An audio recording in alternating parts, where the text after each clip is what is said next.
તો ઇન્ડિગોની flight runway પર ભાડું હવે આસમાને પહોંચ્યું છે। મુંબઈથી દિલ્હી સુધીની હવાઈ મુસાફરીના ભાવ વધ્યા છે। 6 થી 7 હજારની એક ટિકિટના ભાવ 50,000 સુધી વધ્યા છે। ઇન્ડિગોની ફ્લાઇટ સતત કેન્સલ થતા મુસાફરો હેરાન થયા। અન્ય ફ્લાઇટ બુક કરવા માટે વધુ રૂપિયા ચૂકવવા મજબૂર લોકો થયા છે। તો ટિકિટોના ભાવ જે રીતે વધ્યા છે, મારી સાથે મારા સહયોગી ન્યૂઝરૂમથી નિધિ જોડાઈ ચૂક્યા છે। નિધિ, હવે ભાવ સીધા આસમાને પહોંચ્યા છે। જે પ્રમાણે હમણાં એક ભાઈએ એવું કીધું કે જે હૈદરાબાદ જવાની ફ્લાઇટ છે તેનો ભાવ 77,000 રૂપિયા અત્યારે ઇન્ડિગોની ફ્લાઇટમાં બતાવે છે। તો આ ભાવ આમાં જે સામાન્ય લોકો તો ચૂકવી ન શકે, હાલ કેટલા ભાવ બતાવે છે? ટિકિટ બુક માટેની સાઇટ ખોલીને રાખી છે અને આપણે બતાવીશું અત્યાર હાલનું આવતીકાલનું કેટલું ભાડું છે। ન્યૂ દિલ્હીથી મુંબઈ મારે જવું છે, તો હું ન્યૂ દિલ્હીથી મુંબઈ માટેની ટિકિટ બુકિંગ માટે પૂરી જે વ્યવસ્થા છે મેં અહીંયા કરીને રાખી છે। આપ જો, એક એડલ્ટ માટેની 6મી તારીખ એટલે કે આજની તારીખનું ભાડું કેટલું બોલે છે। ઇન્ડિગોની ફ્લાઇટનું તો 24,000 બોલે જ છે।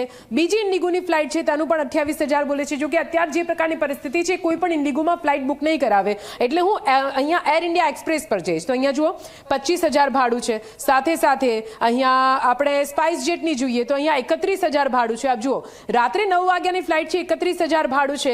અહીંયા એર ઇન્ડિયાની બીજી ફ્લાઇટ છે જે રાત્રે 10 વાગ્યાની છે, 38,000 ભાડું છે। અહીંયા સ્પાઇસ જેટની તમે જોઈ રહ્યા છો, આનું પણ 38,000 ભાડું છે। દિલ્હીથી મુંબઈ માટે 7મી તારીખનું આખરે ભાડું, આવતીકાલનું ભાડું કેટલું બતાવે છે ત્યાં આપણને અંદાજો આવશે કે હવે જે ટિકિટના રેટ્સ છે એ ખરેખર વધેલા છે। અહીંયા અલગ અલગ એરલાઇન્સના તમે જોઈ રહ્યા છો, અલગ અલગ એરલાઇન્સ માટેના ભાડા કેટલા છે।